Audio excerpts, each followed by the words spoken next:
If Patton didn't move in time, the 101st Airborne would have been wiped out, not captured, not forced to surrender. Wiped out. December 1944. The Screaming Eagles were surrounded at Bastogne. Ammunition nearly gone. Medical supplies exhausted. German tanks closing in from all sides. Hitler himself had ordered their complete destruction. The weather was so bad that Allied air support couldn't fly. No one was coming to save them except one man refused to accept that reality. This is the moment Eisenhower realized Patton might be the only general who could save the war, and what he said when Patton actually pulled it off. A story of impossible odds, desperate men, and the phone call that changed everything. 4 days. That's all the 101st had left. This is what happened next. December 19th, 1944. The Situation Room at Supreme Headquarters Allied Expeditionary Force was silent, except for the grim voices delivering bad news.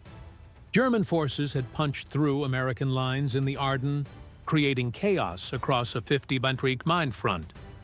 But the worst news concerned Bastogne, a small Belgian town that nobody had heard of a week ago, but was now the most critical position in Europe. The 101st Airborne Division, along with elements of other units, was surrounded. Over 10,000 American soldiers trapped with no clear escape route. German forces outnumbered them nearly 3-1. Worse, the weather had grounded Allied aircraft, eliminating air resupply and close air support, the lifelines paratroopers depended on.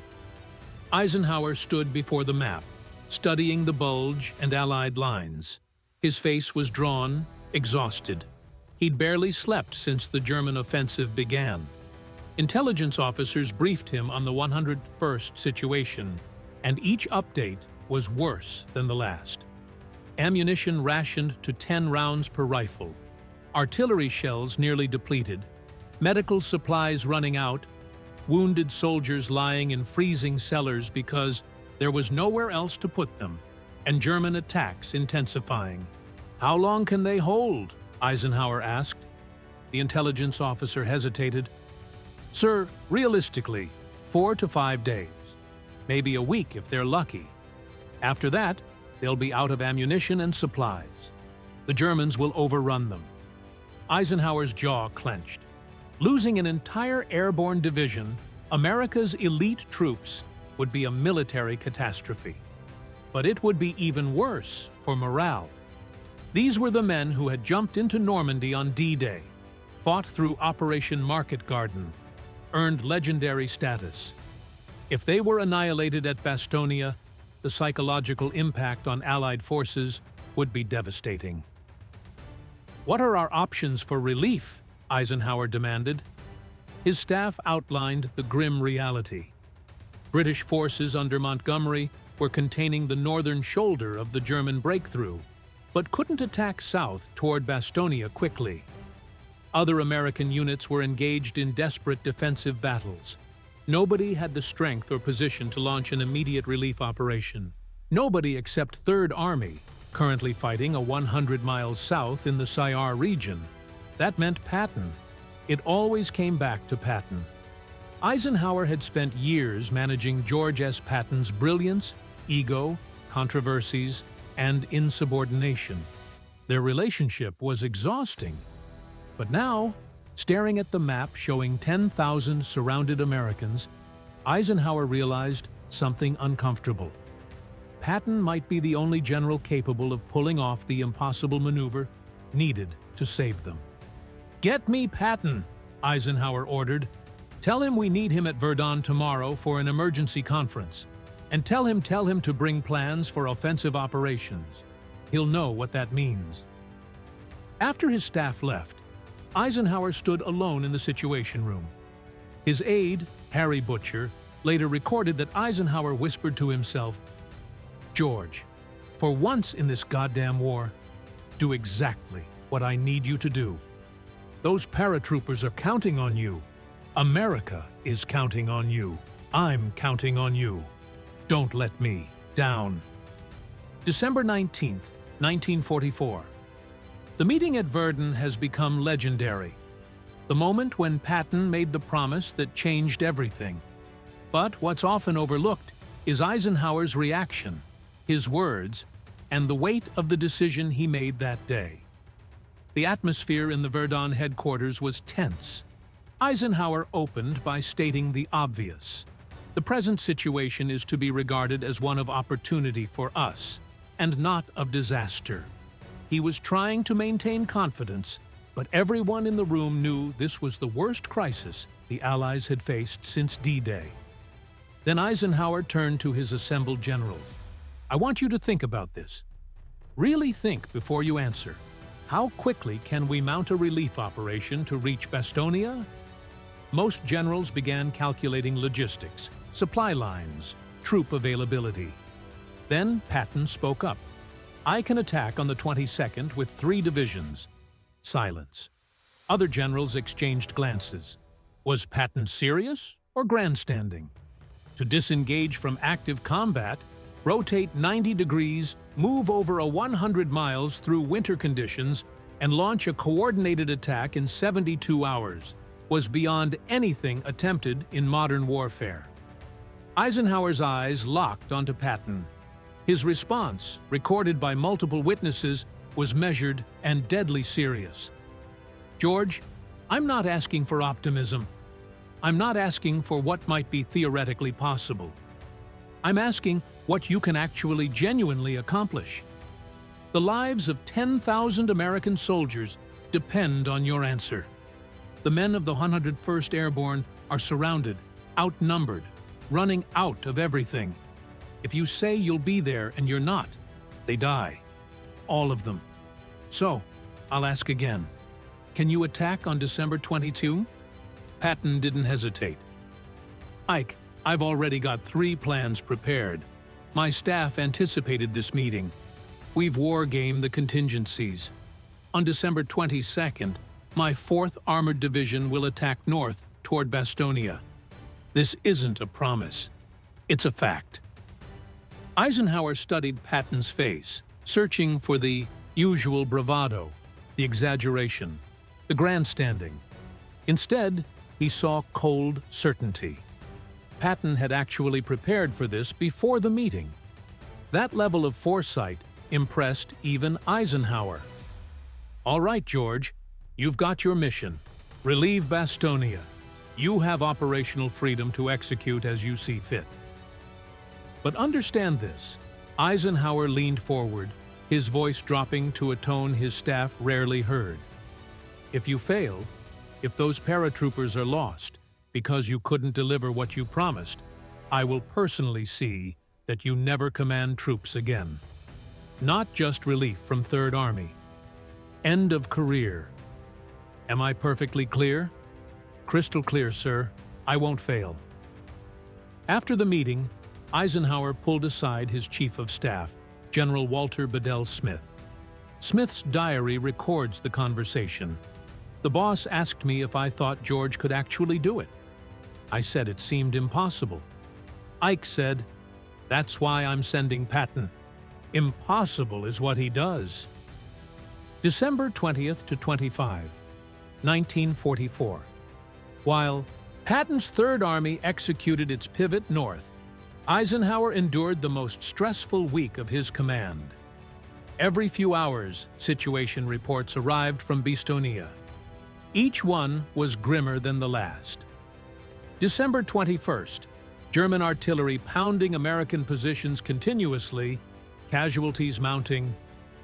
101st Airborne Commander General Anthony McAuliffe sends famous reply to German surrender demand. Nuts. Eisenhower read the report and allowed himself a brief smile. At least their spirit isn't broken, he told his staff. December 22nd, Patton's forces attacked as promised, but progress was slow. Winter conditions, determined German resistance, and difficult terrain slowed advance. At Bastogne, ammunition critical, some units down to 5 rounds per rifle, medical supplies nearly exhausted, wounded dying from lack of treatment. Eisenhower sent message to McAuliffe, hold at all costs. Relief is coming. But privately, Eisenhower confided to his diary. I gave George the green light because I had no choice. Now I'm watching the clock, watching the maps, and praying he reaches Bastogne before it's too late. Every hour that passes, more paratroopers die. If George doesn't break through, their blood is on my hands for trusting him. December 23rd. Weather cleared enough for air resupply. C-47 transports dropped ammunition, medical supplies, and food to Bastogne. It bought time, but not much. German attacks intensified, perimeter shrinking, some positions overrun, hand-to-hand fighting in the streets. Eisenhower received reports that German forces were preparing a major assault to finally crush Bastogne's defenders. Hitler had personally ordered the town's capture at any cost. Eisenhower sent urgent message to Patton. George, I need maximum effort. The 101st can't hold much longer. Whatever you're doing, do it faster. December 24th, Christmas Eve. Eisenhower spent the evening in his office, unable to rest. Staff officers noted he looked 10 years older than a week ago. Reports showed Third Army still fighting toward Bastogne miles away. At current pace, they might not arrive in time. Eisenhower composed messages to families of the 101st Airborne, letters he would send if the paratroopers were lost. He wrote to McCliff's wife, to the division chaplain's family, to the families of men he'd personally spoken with before they deployed. His aide found him late that night, surrounded by unfinished condolence letters. Eisenhower looked up and said simply, I hope I don't have to send these. December 25th, Christmas Day. Still no breakthrough. Eisenhower attended chapel service, but couldn't focus. He kept checking messages every 15 minutes. Nothing. The 101st was still surrounded. Third Army still fighting to reach them. Time running out. December 26, 1944, 4:50 p.m. The phone rang. Eisenhower's aide answered, listened, then turned pale. Sir, it's General Patton. He says it's urgent. Eisenhower grabbed the phone. George Ike, we're through. 4th Armored made contact with the 101st at 1650 hours. The corridor is narrow, but it's open. We're pushing supplies and reinforcements through now. Estonia is relieved. For several seconds, Eisenhower couldn't speak. His hand gripped the phone so tightly his knuckles turned white. Staff officers in the room watched their Supreme Commander's face transform, tension releasing, shoulders dropping, eyes closing briefly. George, say that again. We're through to Bastogne. The screaming eagles are safe. They're battered to hell, but they held. We got there in time. Eisenhower's voice, when he finally spoke, cracked with emotion. George, I thank God. Thank you. You did it. You saved them. There was a pause on the line. Patton, never comfortable with sentiment, responded gruffly.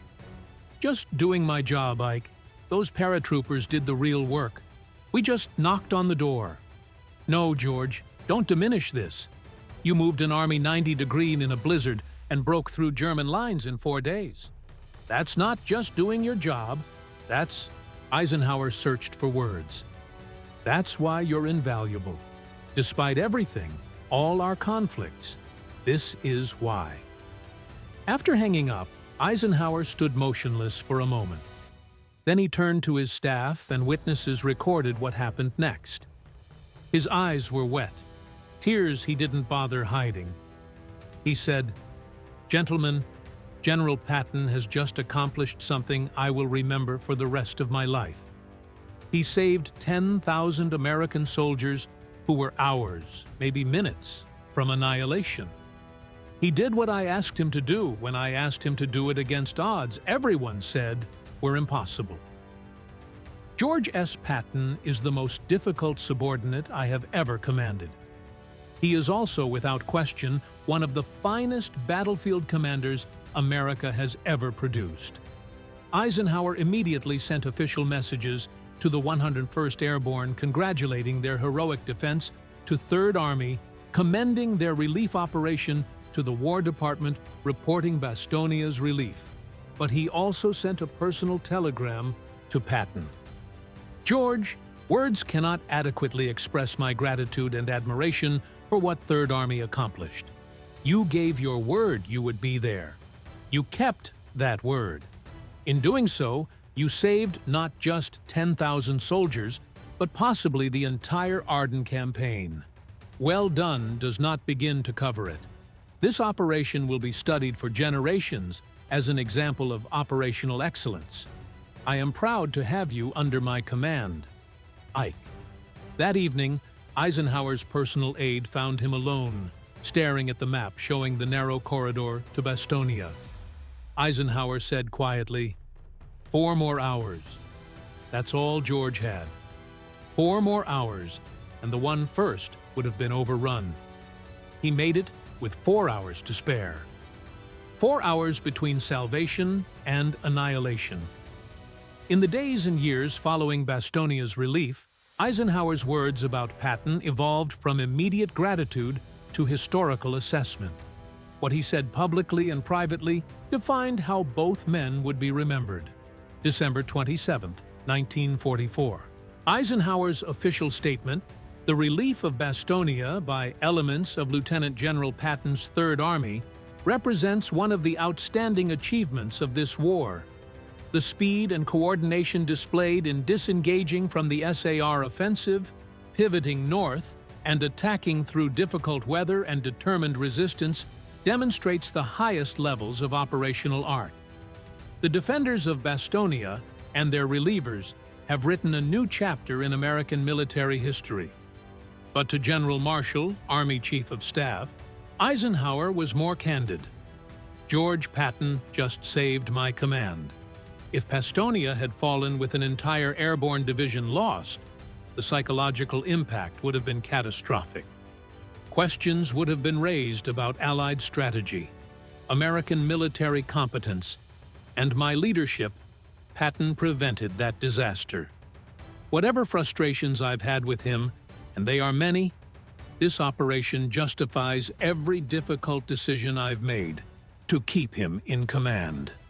To British Field Marshal Montgomery, coordinating northern operations, Eisenhower wrote, Patton's relief of Bastogne demonstrates American operational capability at its finest. I know there have been concerns about American military effectiveness. Estonia should put those concerns to rest. In his personal diary, Eisenhower revealed the emotional weight. I have spent years managing George Patton's ego, controversies, and insubordination. There have been times I wanted to fire him. Times I've questioned whether he was worth the trouble. Bastogne answered that question definitively.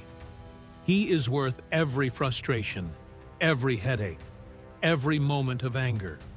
Because when it mattered most, when 10,000 American soldiers faced annihilation, George delivered. Not eventually, not with excuses. He delivered exactly when and how he promised. That's the definition of a great commander.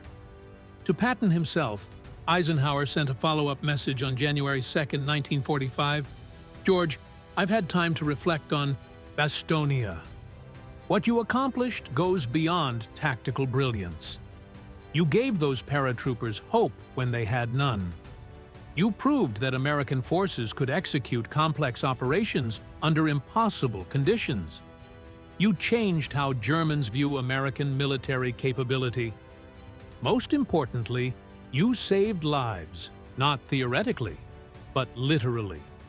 Every man of the 101st who came home to his family after the war owes that to your speed and aggression.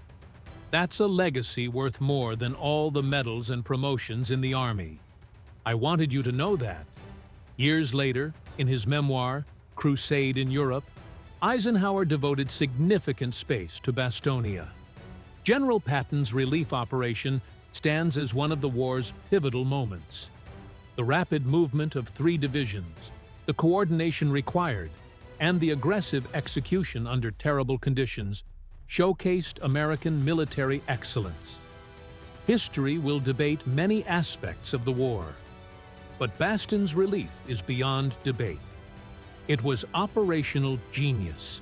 In a 1964 interview 2 years before his death, Eisenhower was asked about his most difficult command decisions. His response, trusting George Patton to relieve Bastogne, was agonizing. "I was betting everything.